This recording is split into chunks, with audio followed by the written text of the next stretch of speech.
என்னுடைய விஷன், நோக்கம் என்னன்னு மிக தெளிவா சொல்லிடுறேன். இப்ப இதுல வேறு ஏதாவது சேவைகள் செய்தா இந்த தொகையடியார் சம்பிரதாயம் சிறக்கும்னு நீங்க நினைச்சீங்கன்னா உங்களுடைய ஒப்பீனியன்ஸ், கருத்துக்களையும் தயவு செய்து அனுப்புங்கள். எங்களை நாங்கள் மேம்படுத்திக் கொள்ளுகின்றோம்.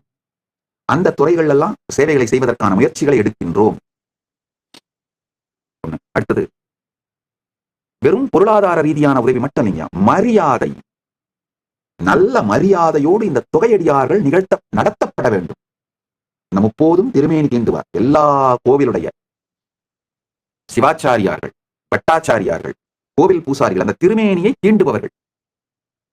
சேக்கிழார் பெருமான் அழகான வார்த்தை சொல்றாரு, முப்போதும் திருமேனி தீண்டுவார்னு தான் சொல்றாரு. எந்த கோவிலாக இருந்தாலும் அந்த கோவிலிலே திருமேனி தீண்டுகின்ற முப்போதும் திருமேனி தீண்டுபவர்களை அந்த இறைவனோட ரெப்ரசன்டேட்டிவா தான் பார்க்கணும். அவருடைய லிவிங் ரெப்ரசன்டேட்டிவா தான் பார்க்கணும்.